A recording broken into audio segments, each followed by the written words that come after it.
未来岛地下为何半夜惨叫？天才科学家为何屡遭毒手？亲友反目如何瞒天过海？这一切的背后，到底是人性的扭曲，还是道德的沦丧？敬请关注本期道德观察之利欲熏心。大家好，我是朱二笨。海贼王内奸大案终于告一段落，约克就是贝加庞克身边的叛徒。可以说最近几个篇章，间谍卧底的戏码频频发生，很难不让人怀疑，去年尾田和青山对谈后，是不是跑去偷学柯南剧本了？虽然最终叛徒并不是走我们之前猜测的 AI 反叛、主脑危机之类的科技项，但从欲望的角度来切入，聊人性的复杂，也算是海贼剧情中的常见套路，中规中矩。就像我们上期视频说的，整个未来之国篇都是以科技为包装，讲古代的故事。搞不好现在的争夺战就是当年空白100年的一个缩影。聊回叛徒事件，代表欲望的约克为什么会是那个叛徒？其实问题就出在这个分工上。贝加庞克有6个分身，都是他人格的一部分。他认为这些分身们每天的精力和知识都是有价值的，比如爱迪生时不时就想到一个新点子，毕达哥拉斯擅长处理和分析数据等等。但约克实际上并不参与研究，而是作为欲望的承载体，专门负责接受其他分身的欲望，并采取相应的行动来满足这些欲望。比如一个人类生活中最常见的吃喝拉撒睡，以 KDM 循环的方式都由约克来满足。他一个人吃了6人份，也负责了6个人的粑粑。当所有人都在忙着研究时，只有约克在负责脏活累活，专门替其他人善后。这也许就是他讨厌其他贝加庞克的原因之一，一直有意无意的被当成所有分身的保姆，这种滋味应该很不好受。而作为贝加庞克的欲望载体，既然约克身上有了吃喝这类普通的生理欲望，那么一些更高级别的欲望很可能也被约克承载了，只不过一直没有机会表露出来。在生理欲望这种最初级的欲望被满足后，自然会去寻求更加高级的欲望，比如权力、控制力以及更多的资源。贝加庞克当初在切分自己的人格时，估计也是没有想到欲望会逐渐膨胀，直到某一天反思自己。约克被创造出来时，就是一个欲望的集合体，而这个世界上最能满足欲望的，就是身为世界贵族的天龙人。他们享有所有特权，无论多么荒诞、无理、残忍的欲望都可以被满足。天龙人就是约克的终极形态。这场历时2个多月的内奸大案，也许就是从想成为一名天龙人这样的欲望开始。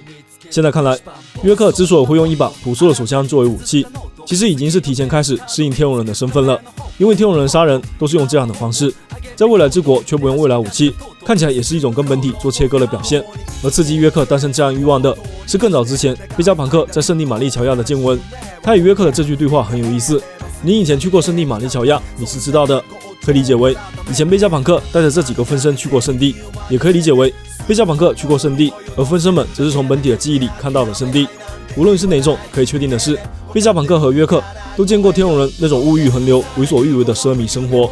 由于分身在制造时代表正直的人格被剥离了，成为了世家，约克自然就谈不上有任何道德和三观，只是跟随欲望行动的人而已。所以在见到天龙人的惊人欲望后，一下子就被腐化了。这波圆的能打几分？ Nice。 天龙人掌控着最多的资源，凭借从世界各国搜刮而来的天上金，无论想做什么都可以实现。而欠缺经费，恰恰是贝加庞克最苦恼的一件事。一边是源源不断的金钱被用于满足各种私欲，另一边是想用科技造福世界，却碍于经费无法实现的梦想。这种强烈的反差下，贝加庞克真的会甘心吗？当初他没有选择加入龙的革命军，而是加入了世界政府，就是为了利用这里的庞大资源实现自己的抱负。但如果真正要将这些资源利用到位，还是需要改变天龙人主导的世界。未来每个国家投入一点资金，成立一个海贼世界的能源大基金，专门给贝加庞克研发能源科技，造福人类，岂不美哉？那么前面这些，我们简单探讨了约克作为叛徒的一些动机。实际上，在1078话中，尾田只是公开了叛徒的身份以及事件的起因，但之前漫画中还有很多情节等待解释，比如穹顶关闭时，约克和大家在一起，他是怎么动手的？分身每天都要同步精力和知识，但究竟 CP 特工是过去2个月内发生的事，这段时间约克是怎么瞒过本体和其他分身的？研究所内的监控被全部破坏，但约克那时候和其他人在一起，怎么动手？这些剧情上的问题，希望尾田能在下一话直接交代清楚吧。毕竟这段内奸的戏码已经让大家有点疲劳了。大家现在更想知道罗和基德那边的情况，尽快把这边的故事圆上，继续推进剧情。应该说，1078话公布完叛徒后，接下来这个篇章总算可以重回逃离岛屿的主线。本话中除了约克自爆，其余几处战线也有进展。草帽一伙分开后，几个小组都遭遇了不同事态。路飞索隆这边，本话的新情况是 S 鹰不见了，并且似乎是突然消失的，很有可能是 S 熊用做出果实的能力把他拍走了。这个表现手法也跟不久前消失在海岸的大熊一样。如果 S 鹰真的是用能力飞走，那么索隆和卡库就要加快速度了。楼下3层的娜美、布鲁克是离 S 鹰最近的，再往下是2层的罗宾这一组，这2层都是相对比较弱的，都有可能遭到 S 鹰的攻击。3日恐怕很难在保护娜美的情况下再去救罗宾。偏偏这时候罗宾已经察觉到问题，正准备赶往下层。如果被炽天使拦住，那么本体那边就很麻烦了。我们之前分析过，约克抓住本体后没有立刻将他干掉，就可以毫不留情的处决世家。显然是因为本体有着分身所没有的价值。挠脑果实的能力者如果死亡，也许会对分身们产生影响。约克如果最终目的是只留下一个贝加庞克，那么他就要想办法将贝加庞克的能力夺过来，或者让自己摆脱贝加庞克的控制。这就要提到他们此时所在的地方，就恶魔果实实验室。这间废弃的研究室被封闭了很久，但原因未知。贝加庞克在恶魔果实研究方面可以说是硕果累累，其中最著名的就是恶魔果实复制技术。这件事强大的秘密之一就是带有恶魔果实力量的绿血，绿血就是含有恶魔果实力量的人造血液，本质上是转移了恶魔果实的力量。早在漫画433话，科比就提到贝加庞克近年来的成果之一，就是让物体吃下恶魔果实的技术，其实也是一种力量转移。目前对于恶魔果实能力转移，还有许多谜团没有解开，比如黑屋子是怎么获得白屋子的能力，大妈又是怎么获得修女的能力。既然贝加庞克已经在这个篇章里交代了恶魔果实的起源，那么转移的秘密说不定就藏在这间实验室中。约克再次来到这里，也许就是想要利用其中的技术，将贝加庞克的脑果实能力转移到自己身上，从而取代本体，成为胖葛洛克斯的主人，世界上唯一的贝加庞克。约克机关算尽，但只能说非常遗憾，成为天龙人的美梦终究还是太遥远了。且不说约克最后会不会被路飞暴揍，光是吴老星就没有打算答应约克的条件，因为吴老星给陆奇的任务就是消灭所有贝加庞克，并没有打算放过约克。对于吴老星来说，知道了空白100年秘密的人都不能留在世上，约克还是太天真了，不知道最后会不会意识到自己的错误，再来一次反转。意不意外？而已经隐身了很久的波尼，也在这一话获得了一个小小的镜头，他依然待在大雄的记忆密室里，似乎看到了更多内容。大雄小时候就是天龙人的奴隶，圣地玛丽乔亚对他来说就是地狱一般的存在。而本话贝加庞克又提到自己曾经去过圣地，见过天龙人的肮脏行为，这不禁让我联想起不久前扉页中年轻时的贝加庞克曾经与吴老星见面，应该也是在圣地的盘古城中。那么这2次到访圣地会是同一时间吗？那个时候贝加庞克似乎还没有分身，看起来2次去圣地是在不同的时间点。那么如果第一次去是为了领奖，第2次去又是为了什么呢？也许就和大雄有关。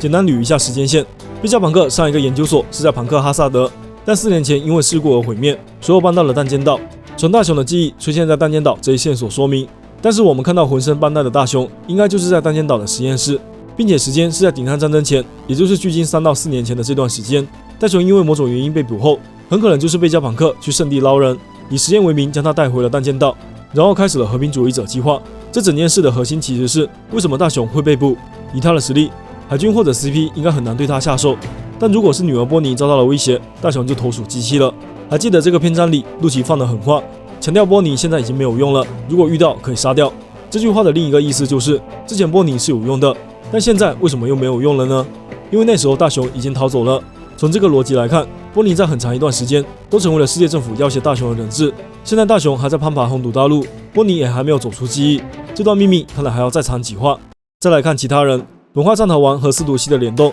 上层和下层终于取得了联络，这是开始给后面的剧情做铺垫。因为当海军抵达岛屿周围时，第一场战斗爆发，也需要有人来告诉路飞他们海岸的战况，战逃王就是最佳的解说员。这里倒是有个点要吐槽一下，司徒西的身份应该是绝密，他和战逃王之前的立场是完全对立的，却在短时间内立刻取得了战逃王的信任，这段情节处理得很仓促。当然能看出来这段对话的重点还是继续渲染即将到来的大事件。虽然现在约克和炽天使正在作乱，但说到底他们都是家事，更严重的是即将到来的海军舰队，也是这个篇章末尾的真正看点。本话尾田也是用倒叙的方式先强调了一下弹尖岛这些故事，最后会变成一场震惊世界的大事件，它的影响力将会超越当年的奥哈拉事件。那么问题来了，这么夸张的弹尖岛事件到底会是什么样的结局呢？首先我们必须知道，海贼世界里很多事件最后都是通过摩根斯的报纸来进行定义，登上报纸的真相才是世人所传播的真相。一个事件到底有多重大，最后要看摩根斯打算添多少油加多少醋，所以他才可以大言不惭地说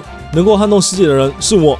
可想而知，最后这个弹尖岛事件一定会被夸大，而事实上摩根斯也已经在这么做了，他已经把这次弹尖岛的新闻标题写成了四王草帽小子挟持贝加庞克为人质，驻守弹尖岛与海军全面开战。上一场四皇与海军之间的战争还是2年前的顶上战争，海军拿下了胜利并大肆宣传，四皇白胡子海贼团则就此没落。那么假设你是一个路人，又一次看到四皇 vs 海军，以下2种结果哪一种会更加意外更加炸裂呢？第一种选项，海军获胜，4皇战败。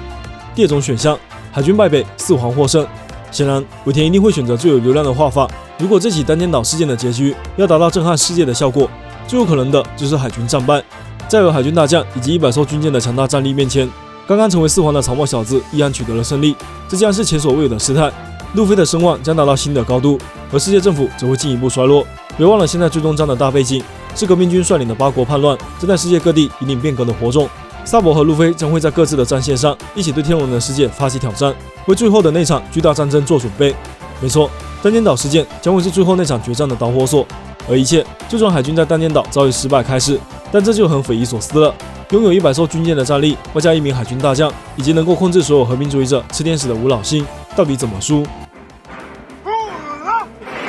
一些人第一反应肯定是想到路飞的盟友们，包括草帽大船团等等，由他们前来协助路飞。诚然，他们都是强大的战力，但在这里登场并不符合之前尾田的预告。大船团是要等着完成那件名垂青史的大事件，而现在单间岛这场战斗是一场逃脱战，无论规模还是意义，还谈不上最终最顶级的事件。这场战斗，草帽一伙只要想办法突破重围，带走贝加庞克即是胜利。这和顶上战争时海军与海贼无休无止的歼灭战是完全不同的。那么有没有可能是革命军前来协助呢？之前世嘉就跟龙提前打过招呼，预告了自己死期将至，龙会不会赶来支援呢？可能性也不大，因为萨博目前下落不明，大雄也正在大闹红港，革命军还有许多事情要去做。如果这时候来到单间岛，那就是一场与海军的提前决战，似乎还没有到那个时候。真要对比的话，单间岛事件更像之前的蛋糕岛事件，路飞也是深入险境，也是带走了重要人物，最后也是遭到了重兵围堵。幸好太阳海贼团和杰马66留下了殿后，草帽一伙才得以逃出升天。如果这个套路重新上演一次，那么这一次要留下谁来殿后呢？假设没有外援，那就只能依靠目前单间岛上的力量来逃脱。首先想到的就是和平主义者和吃天使。正常情况下，他们确实能够成为强大战力，与海军舰队掰掰手腕。但麻烦的是，尾田安排了无老星加入这次事件，在无老星的最高权限面前，无论是约克、贝加庞克还是上头王的命令都不起作用了。之前放出的50名和平主义者 Mark III， 在无老星到达后很可能就会倒戈。届时100艘军舰加上50名和平主义者，比铁桶还要铁桶的包围圈，会突出一个插翅难飞。而现在草帽一伙只有30号一艘船，无论是兵力数量还是综合战斗力，都是低于难度。即便算上司徒西重伤了藏头王这些友军，也很难匹敌。更别说现在岛上还有2个随时有可能反杀的陆奇和卡库。光看人类层面，草帽一伙已经一败涂地。那么岛上会不会有什么科技可以翻盘呢？其实之前的分析我们一直在说，整个单间岛篇其实是用未来作为包装，讲过去的故事。这次贝加庞克与世界政府的冲突起因，就是那台神秘的古代巨型机器人。无论有没有约克告密，贝加庞克研究空白100年都是事实。他虽然一直在研究这台机器人，却一直没有找到它的动力来源。去年11月份那期1067话的分析里，我们曾经猜测笑声才是古代能源的真正面目，而将笑声转化为能源的关键，就是乔伊波伊和他独特的解放之骨。而觉醒的无党的路飞已经凑齐条件。动画中有一处草帽一伙在海上航行的镜头，船上一直传来笑声，而这个笑声就是来自路飞，并且是在无党形态下。路飞他们来单间岛时并没有出现这一幕，所以这很可能是离开单间岛时的镜头，也就是第2天将会发生的事。如果这是尾田留下的线索，那么会不会路飞在离开岛屿时用到了无党的力量呢？在无党力量爆发的时候，路飞的笑声加上解放之骨的声音，就有可能给沉睡了数百年的古代机器人进行充能，并再次让他苏醒。这一奇迹般的一幕将会给贝加庞克巨大的启发，而重新获得力量的古代巨兵将协助乔伊波伊突破这场危局，上演一场古代机器人 vs 现代机器人的激烈战斗，并向全世界展示古代王国的力量，将空白100年的秘密正式搬上台面。如果事态真的到这一步，应该称得上震撼世界了。海军在巨人级别的战力面前损失惨重，世界政府在这回想起800年前巨大战争的阴影，那个没有完成的人类巨大化实验现在也来不及了。那么下一步双方争夺的焦点也就会转向巨人国艾尔巴夫，开启下一个篇章。那么你觉得剧情接下来会怎么发展呢？欢迎在评论区和大家分享你的看法。以上就是本期海贼王1078话细节伏笔分析啦，我是朱小本，下期见啦。